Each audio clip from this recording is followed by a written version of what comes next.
How you doing? Good. You guys ready? Yeah. Let's super lucky. So his wife Bobby live in Casper and have 3 children. So please join me in welcoming Senator Barrasso.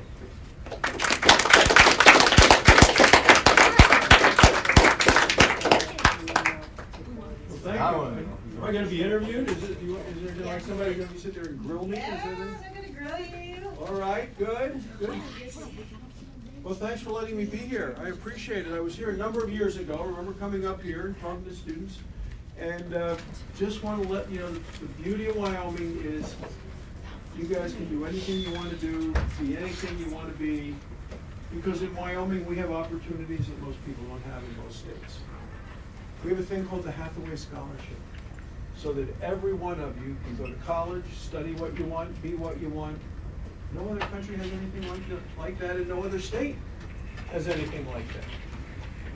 And the reason I say we can be anything, do anything, be anything, for anybody that wants to be an athlete, there's the football playoffs are going on now. I was a doctor, as Derek just said, for a long time. One of the women who was a nurse in my office, she had a little boy who grew up, kept growing, played football at the Trumbull County High School, played football at the University of Wyoming, and last week intercepted a pass with 30 seconds left in a football game for the Cincinnati Bengals. Team kicked a field goal, and now they're playing Kansas City Chiefs this Sunday to go to the Super Bowl. His name's Logan Wilson from just down the road in Wyoming, Casper. There's a woman I know who's worked in my Senate office in Riverton, known her for many years, had a son. He grew up, went and got an engineering degree, and right now he's working with Elon Musk designing the rocket ships to Mars. Yeah, his name's Robert B. Lee, and you'll never guess where he went to school. Wind River High School in Pavilion, Wyoming. I'm caught, my gosh, I don't. That's what happens when you're in all these high-tech things. Right? So you can do anything and be anything, go anywhere and do anything. Now, have you guys ever been to Mount Rushmore? Yes. Yeah, Yeah. So who's on Mount Rushmore? George Washington. George Washington.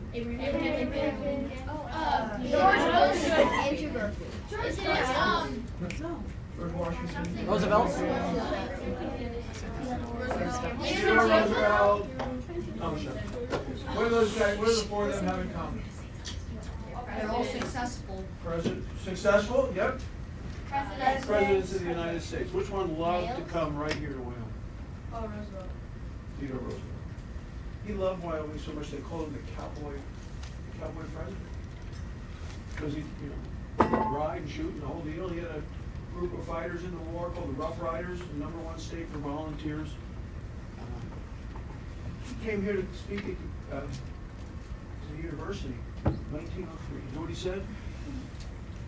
He said, you've gotten here a great education. More important than the education, he said, is the character of the people. And then he said, people in Wyoming, I believe in you and in your future. So he was right. And if any of you ever come to Washington, I have this great picture of Theodore Roosevelt. And you know where he was? He was in Cheyenne at Frontier Days. Anybody ever been to Frontier Days or a rodeo? So what is the most worrisome sport in terms of getting hurt at the rodeo? Probably bull riding. Riding bull riding. So I didn't know this, because this picture of Teddy Roosevelt at Frontier Days, he's watching the guy, and you know what, they didn't have bull riding, but they had buffalo riding. But too many people were getting hurt, so they tamed it down to bull riding. Yeah, but he's watching the buffalo. So if you come to Washington, you get to see that.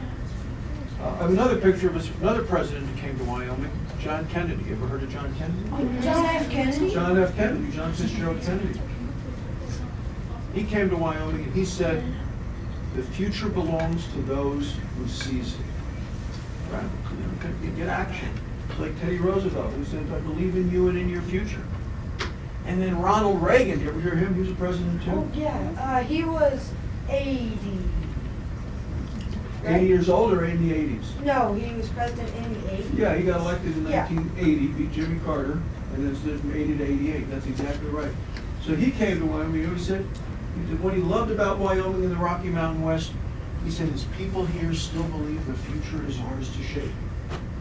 So that's the beauty of Wyoming. You can do anything you want, you shape the future, and the opportunity's there with the Hathaway Scholarship. Well, since you guys have papers, you have questions, is that right? Does everybody have a question? Two. Someone have 2 questions? Everybody has 2 questions. Well, do you want me to sit down and you're gonna come up to the microphone and grill me? It looks like you have video cameras and everything. All right? Okay, who's gonna start? Great. You're starting? All right, you coming up here? All right?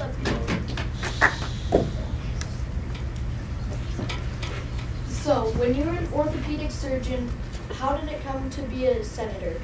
So it's a normal question. I was a practicing orthopedic surgeon in Casper. Took care of a lot of sports injuries, people that get hurt, and older people who fall and broke their hip. The beauty of Wyoming, and I hope you take advantage of this, is that we have a citizens legislature. So I was in the state legislature, I was in the state senate. We have people with all sorts of backgrounds, farmers, ranchers, accountants, doctors, nurses, teachers, all different kind of backgrounds, because we only meet about a month a year. So I was doing that, and we actually had a senator, U.S. senator, who passed away, and they needed to fill the slot right away, and I was able to take that slot. So I enjoyed being a doctor, and I enjoyed doing this. And the thing that I think really prepared me for this was I was in the legislature. There were 4 of us that came up with this idea of the Hathaway Scholarship, which meant everybody could go to school. We had a lot of money coming into the state. You know why? Because we're so blessed with our oil and gas and coal, with our energy here. So the state had a lot of money coming in for that. We wanted to invest it in the best thing we had, and it's the young people. So the 4 of us came up with this idea of having this scholarship for young people. And the governor signed it. Lots of people agreed it was a good idea. First time we tried to pass it, guess what? Failed. We didn't pass it. Your parents would all say it's a great idea because you can go to school without having the kind of debt that people have at other places. All you have to do is stay out of trouble and keep your grades up.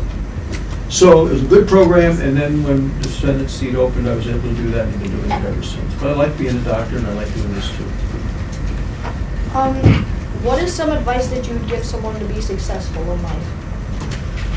Well, we're not going to get to any other questions, because as my wife would tell you, I have a lot of advice.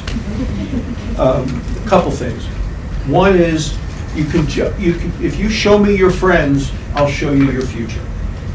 If you take a look at about the 5 people you spend most of your time with, that's who we are. We're the average of the people who spend the time with. So you want to make sure you spend your time with people who are confident and optimistic and positive, resilient, exceptional, because then you'll all be the same way, and that helps. You want to get into the right habits, the study habits.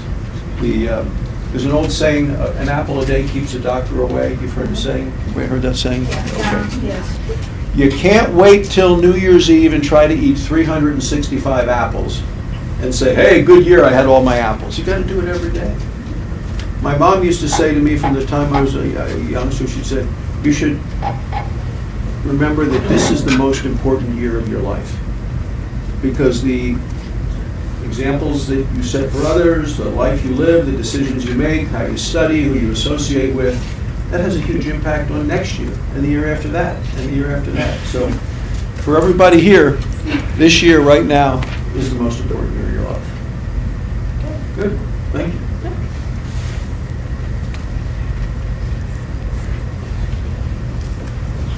Hi, I'm Wood Thompson, and I would like to ask you a couple questions. Just a couple? Just a All right, good. First, do you still practice being an orthopedic surgeon?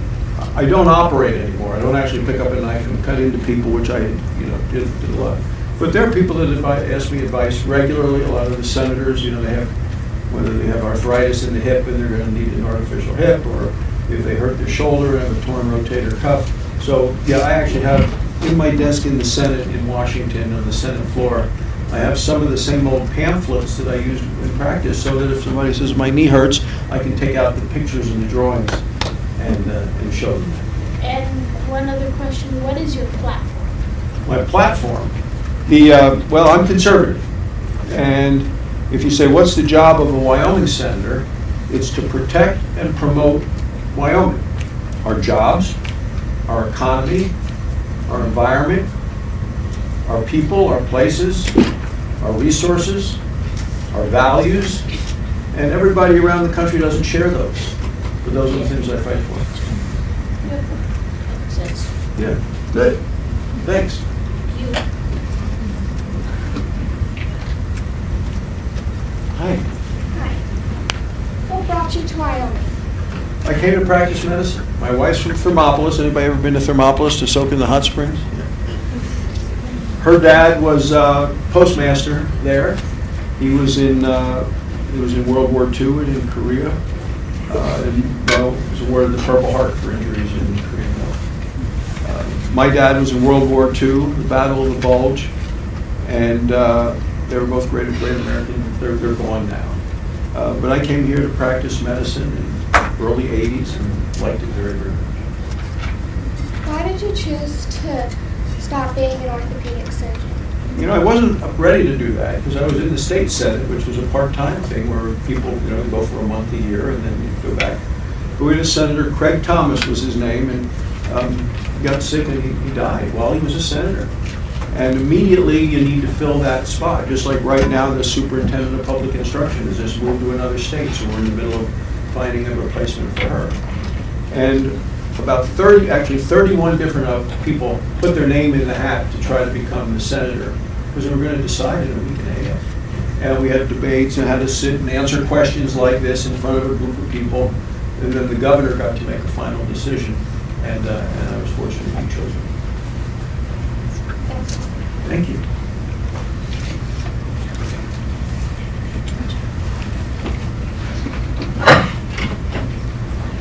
Hello, my name is Ray Edwards. I'd like to ask you a question for my peers. What's your job like on a daily basis? Well, when I'm in Washington, you're going to committee meetings, working with people, listening to speeches, giving speeches on the floor of the Senate, sometimes appearing on television, testifying, asking questions of things as you work on legislation. In Wyoming, and I try to get home to Wyoming every weekend. I live in Casper. It's traveling the state, visiting with people. I was in Gillette a little earlier today at the Rotary Club, talking to a group of business owners about what the issues are that are facing them. Go to schools a lot to talk to young students, to talk about anything that's on their mind, to answer questions, but also to let everybody in Wyoming know that we have incredible opportunities here. And you can do anything you want to do, be anything you want to be. Brianna, who's over here, is from KC. We stopped at the KC school and I talked to the students there today, and she was bossing me around, telling me how many more questions I had to ask. And one of the teachers over there said, she was bossing when she was a student too. But she was an intern, worked in my office, and now leads around the United States Senator, tells them what to do. So, you can get kid from Wyoming, you can do anything, whether it's Robert from the Wind River School with Elon Musk, Brianna, who's taking me around. So you can do great opportunities. So that's part of the job too, to let people realize what opportunities we have here in Wyoming. How will you help the ranchers in Wyoming if there's another drought? Yeah. Well, this is a real issue because there's a continuation of a drought. Though there's a huge water problem that we have, and it's Wyoming. There's the whole Rocky Mountain West that's impacted by that, and there are huge concerns. It's interesting with Washington, in addition to the drought, ranchers have to face, and every year we have a big meeting of the ranches that have been in existence for 100 years in the same family, called the Centennial Ranch Celebration, and they've been through everything. Some have fires, drought, storms, all of it. Sometimes the biggest threat they have is the federal government. It's Washington coming in with rules or regulations. One of them is called Waters of the United States. It's like who's in charge of the water. If it rains, you have to get a permit, to use the water that's in a prairie puddle or a mud hole. And so a lot of what I do is fight Washington to say, leave us alone. Leave our air, our water, or leave our dogs, leave our guns, just leave us alone. Because all of those things are an impact. And Washington is sometimes, when you talk to these families that have had the ranch in the valley for 100 years, the biggest threats have come from Washington. Yeah. Taxes, inheritance tax, trying to take it away, make them sell it to the pay taxes, taken away from the family. Those are big threats. All right, thank you. Thank you.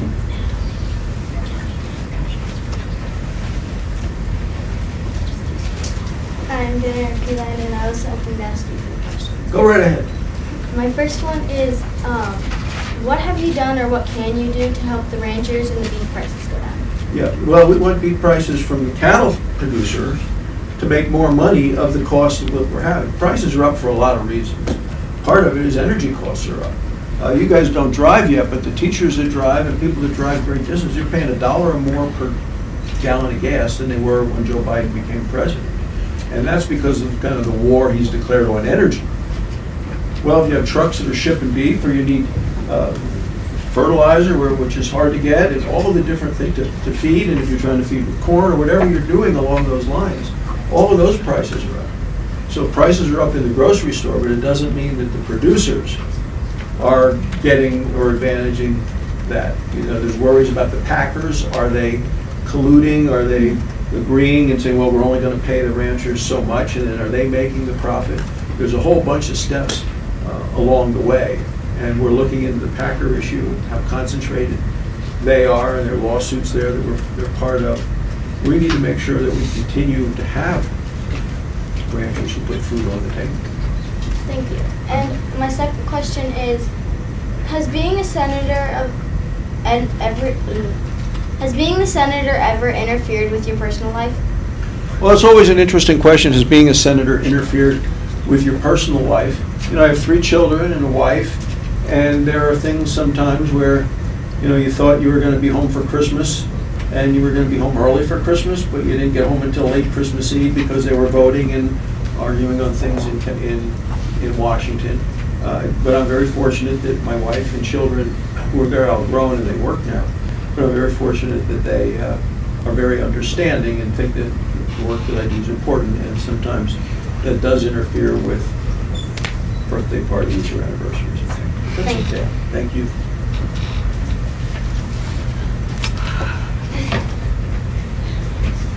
Hello, I'm Trevor Nelson. I'd like to ask you a couple. Go right ahead, Trevor. I bet these are going to be the toughest ones. I'm going to say. When Senator Enzi passed, how did Senator Lummis get office? Well, 2 things. One is Senator Enzi, and I just talked to his wife Diana today on the way down here because she's from Gillette and I was in Gillette. He had already announced he was retiring, and so he wasn't running for re-election in 2020. Cynthia Lummis ran for office and won. So she was sworn in January 2021, and Senator Enzi passed after he was no longer a senator. And then the other one is, how long does it take for you personally to write a bill? To write a bill? Well, it depends on how involved you want the bill to be. Some not too long, others pretty long. When I was in the state senate in Cheyenne, pretty straightforward because every bill had to be on a single topic and couldn't have any extraneous stuff. In Washington, sometimes they loaded up with a lot of different things. So, each year I introduce a bill called the National Day of the American Cowboy. We honor the cowboy. We do it at Frontier Days, Wyoming, and the Cowboy Code. That doesn't take very long. When I'm writing legislation that has to do with, I chair the committee on the Highway Committee, Transportation Committee in the Senate, called the Environment and Public Works Committee, and we did an entire highway bill for the country. That took weeks and weeks and amendments and what we need here in Wyoming and what other states need. And if you're trying to get a group together and you work with the Nebraska people and the Utah people and the interstate system in North and South and the whole country, that sometimes that takes a full year to go through the process. Well, that was all. Thank you. Thanks.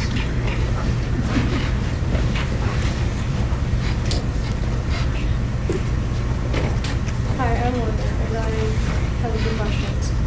First, what is the most successful bill you have proposed that benefits the people of Wyoming? Well, the most successful, I still believe, is the Hathaway Scholarship Bill, because every student can take advantage of it. You don't have to compete with anybody else. A lot of scholarships, they only give one National Merit Scholarship. You have to compete against other people. All you have to do is stay out of trouble and keep up your grades. And, I think in terms of the lasting impact for Wyoming families, so they don't end up with this kind of debt that families in other states end up for education, for young people, for the opportunities they'll have, for the university, where you get so much bang for the buck that helps keep Wyoming students in Wyoming. So I think kind of no matter what I write, and I'm doing things in Washington all the time about energy and energy security, they're all very important. We're doing some things there with carbon capture and sequestration at the Dry Fork coal-fired power plant up in Gillette. I'm working with Bill Gates, the computer guy at Microsoft, on nuclear energy, the next phase, advanced stage nuclear reactors. They're going to build the first one ever, and it's going to be in Wyoming, in Kemmer. So, that's really important as that kind of works to the future. But I think in terms of actually helping more people in the state, that touches more people, it's going to be the Hathaway Scholarship. And what keeps you here? What keeps me here in Wyoming? Or I go back and forth every weekend. I'm in Wyoming usually Thursday, Friday, Saturday. We're out of DC this week. But normally I'm in Washington during the week, which makes it harder to get to schools because you guys are in school and I'm in Washington. And then on the weekend you're not in school. So that's why I'm happy to be here. Thanks, Mom.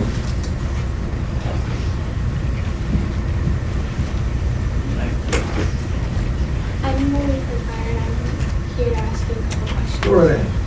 First, how do you react when another senator proposes a bill that could potentially hurt Wyoming? That happens a lot. And sometimes, they don't realize that it's going to hurt Wyoming. They're only thinking about it for their state or for their beliefs, and they don't necessarily think about it that way for Wyoming. And I think the president has done that now with one of his proposals. He calls it Build Back Better. I call it reckless tax and spending. Because, what was that? Yes, change your words, change your mindset. A lot of times in DC, the words matter. The way you come up with the words and how you describe something, how you define things matters a lot. So then if that senator is trying to pass something, I'm trying to talk to not just that senator, but other senators and say, look, this is really going to be bad for us in Wyoming. And that's how, you'd like to find ways that you can find solutions, some common ground to make progress on important issues. Sometimes people have ideas that really are not really good for Wyoming. One of the issues right now is that there are folks that have a different view of American energy than I do. They think that we can power the country with windmills and solar panels. And I say, we need all the energy. But you can't keep, you can't power this whole country just with windmills and solar panels. You need coal, you need oil, you need gas, you need uranium for nuclear power, you need it all. And otherwise, you're not going to be able to keep the lights on and keep rooms warm. There's just not enough electricity coming from wind and solar, so renewables aren't enough. There are folks that are proposing things, and they want to protect, they call it the 30-30 initiative. They want to protect 30% of the land in America. So how much is protected right now? Are you going to count the national parks? Are you going to count the grasslands, the forests? What are you counting? Well, we're not so sure. Well, I got to know, because otherwise, we want to make sure our ranchers can use grazing land. If you have a grazing permit on public land, and somebody says, no, we want to keep that as kind of wilderness or pristine or keep it pure, that's not going to be good for Wyoming. So sometimes people don't recognize when they propose something that the impact it has on other folks. Also, what is your greatest professional achievement? My greatest professional achievement, I always felt that I tried to do a really good job as a doctor, taking care of patients, and I can kind of think of some specific patients, pretty bad car wrecks that I was able to help a lot, and maybe it really made a difference between life and death. So that was kind of as a doctor, but I still have to think the Hathaway Scholarship for so many of you guys. So you're in 6th grade now, 10 years from now, you're graduating from college, going on to be a doctor or whatever. Hopefully because, and with your parents having no debt because you went to the University of Wyoming and through the Hathaway Scholarship, and you're walking across the stage and getting your diploma, and they're thinking, boy, I'm so proud of her, and they're thinking, and I don't have this massive debt. That's pretty good too. Thank you for your time. Thanks. So you guys, we're running out of time, so I'm gonna have one more person go, and then we'll wrap it up.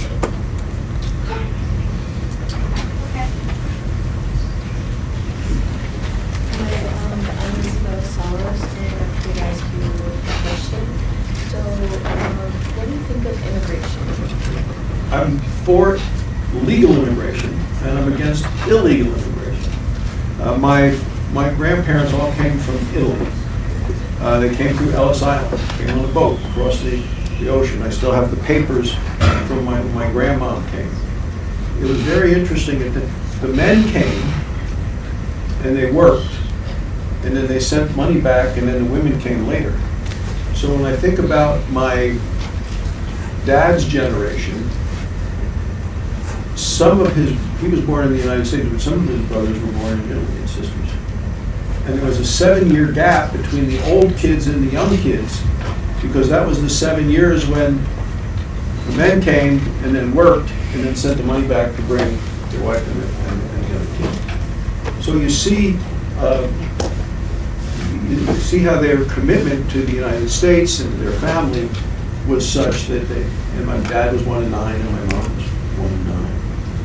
But they did it legally, they applied the laws at the time, and then what's happening now at the border with Mexico specifically, where so many people are coming and not using the legal process is something that I oppose. Okay, thank you. So you guys can say thank you. Thank you.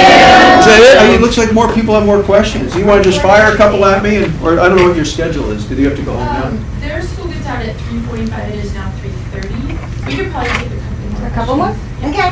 Who's next? Or who's dying to ask their question? Or just stay where you're at and maybe just call them real fast. One question. One each. Go ahead. Okay, so what skills do people need to have to be successful? Yeah, the question is, what skill do people need to have to be successful? You can come up here if you want to be here. What skill do people need to be successful? I think it's really good to be curious, so you can ask curious questions. You want to listen to people. Your job is to listen, not to lecture. You want to hear what other people have to say. Look for the best ideas that are out there, and you want to work at it. For whatever it is that you choose to do, professionally or in life, really be totally committed and dedicated to that, and work at it every day. Commitment to enduring excellence. You'll be excellent at whatever you do in an enduring way, not just, well, I think I'll be good today, but tomorrow not so much. So I think that's important. All right, who else? Luke, go fast, hurry. We'll go in order still. Oh, it's still going in order, okay. Do you plan on running for another term as senator? And I'm not up this year, so I wouldn't be up till 2024, but as long as I continue to be able to do things and help people in Wyoming, I hope to be able to do that. And Just one, sorry. Neely, pick your favorite question, hurry. Hi. We saw on your Facebook that you posted about the Holocaust, and we wanted to know what it meant. You saw on my Facebook we posted about the Holocaust? The Holocaust Remembrance Day Oh. today. You talk about human dignity and human rights, and when the equality stayed, you think about the number of people that were murdered for nothing other than their faith. I mean, just a mass purification and execution. We have to always remember that. Never forget the lessons. Because people forgot back then. Very good. Thanks. Thank you. Fast.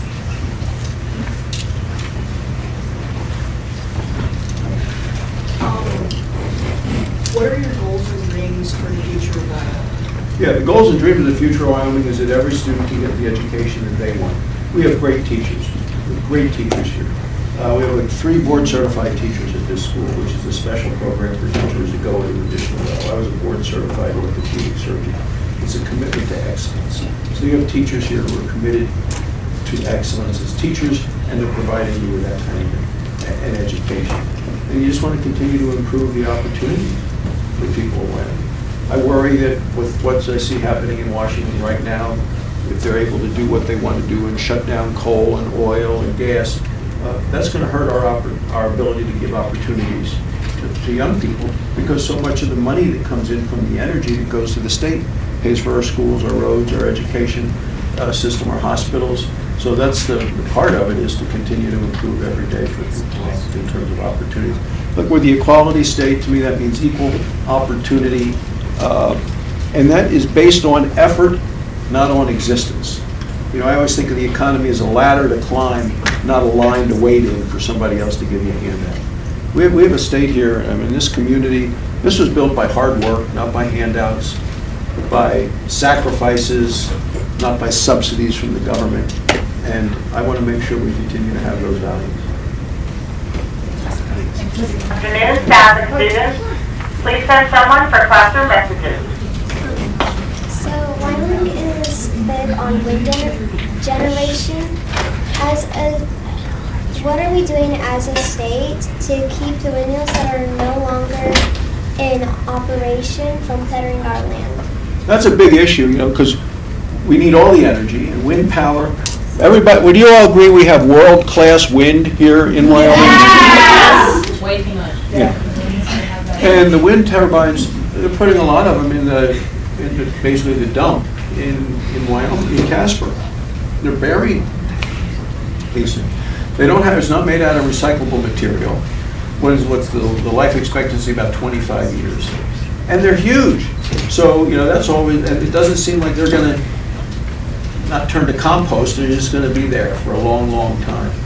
So sometimes it does tell the story that you may have an idea that seems good at the time, but when you think about the long-term implications, it's not always the way everything is cracked up to be, and that's what I think we're finding out with wind turbines and solar panels. Thank you. Scott, you dying? Okay. Don't die, Scott. Would you support a new kind of wind turbine that's made out of recyclable materials? Yeah, they're working on different kind of wind turbines, and they're working on different kind of solar panels. And I think it's better if it's out of recyclable material. What we have now isn't. So, but we need all of it. We need the wind energy. We also need the solar. We need the oil and the gas and the coal. So I'm for the renewables. I just don't believe that they're a substitute for the other, because as a country, we're using more and more energy, and the energy, and we do it in Wyoming a lot cleaner than Russia, China, India, so many other places. So I think we're very good stewards of the land. You see it here in Wyoming. And and energy, all different sources of energy. Okay, thank you. Hurry, Emma, fast. We're out of time. What is your favorite part about Wyoming? Well, my wife's not here, but she'd say I have to say Thermopolis, because that's where she went. She grew up in. Thermopolis is pretty cool. I love the state. I love traveling. I love visiting. I love a day like today where I get to drive around, see things. I like the summer. I like the winter. I live on Casper Mountain, so I have a snow plow. I plowed snow this morning before driving up here because it snowed last night. I love the people. You know, I like the 4th of July parade in Cody. I like Frontier Days in Cheyenne. 4th of July in Gillette, if you ever go there, they have a hot dog feed where they cook 6,000 hot dogs and they grill the firefighters do it. Nothing like it in the world. There's, you know, I like Green River and Rock Springs and Evanston. And I have a daughter who works in Jackson at the ski resort. I like visiting her and going there. I love the parade in Afton in the summer. If you've ever been to Afton, they have a wide main street and a big arch, so antlers. And the parade goes down one side of the street for 4 blocks and then makes a U-turn and goes up the other side of the street for 4 blocks. So you just have to wave to one side. You don't have to go back and forth because you go down that side, make a U-turn and coming up. Yeah, I love all travel in the state of Wyoming. It's magnificent. Riverton, Lander, you name it. I'm going to be in Powell tomorrow. It's a magnificent state. I'm just dying. Hurry up, hurry up. All right, we want to get a picture, so let's do 2 more questions, and then I'll have you guys line up and we'll get a picture with all of you for the center. We live in a coal country. What is the biggest danger in Wyoming involving coal? Yeah, the question is, what's the biggest danger in Wyoming about coal? It's that it would be stranded in the ground and not used. That would be a waste of valuable energy. And you want to make sure we can make energy as clean as we can, as fast as we can, and do it in ways that don't raise costs. And we were talking a little earlier about the fact that it's $1 more a gallon for gasoline now than it was last year. It's going to be more expensive to heat our homes this winter in Wyoming and all across the country. And Wyoming is the Saudi Arabia of coal. We have so much of it here, and people need it. But we have what I call environmental extremists who don't want us to use any coal. They want to shut it all down. And that's the fight for our energy as a nation, for our energy security, but also Wyoming for our economic stability. Last one. What is your view on the COVID vaccine? Question was on the vaccine. So I'm a doctor. I've been vaccinated. I had the whole thing, and I had the additional vaccine booster. My wife has, my kids have, and I would encourage people to get it. I don't believe the government has any right to tell you you have to get it, and that's the difference. So, if, I'd say, should you get the vaccine? Talk with your parents, talk with your doctors, make an informed decision, but not because the government or the president says you have to. I don't think that's the role of government. I think that's a massive government overreach and a mandate that shouldn't apply in the United States. So, vaccine, I'm for it. The mandate, I'm against it. Okay. Thank you. Where do you want that? Okay. So we'll probably go against this wall, guys. I'm going to need at least 2 rows. Let's start with 2 rows. Just listen. So tall people in the back. I'm tall. All right, I'm coming around. All right. Keep going. All right. Okay. Does anybody want to kneel? Can some people get out of the front and kneel? Sure. And squeeze. Alright. You guys are going to have to like each other. Alright. No, kneel. Alright. Okay. This is perfect. Let's have everybody. Do teachers want in? Okay. Perfect. I've got everybody. So on the count of 3, look at me, and then she's going to take a picture. So right after I take my picture, she's going to take her picture, okay? 1, 2, 3. Sorry, turn my camera off. All right, 1, 2, 3. Perfect. Now, pictures right here with your teachers. I'm good. Awesome. One more? Okay. Good? All right, thanks, guys. What do you think? Thank you. Thank you.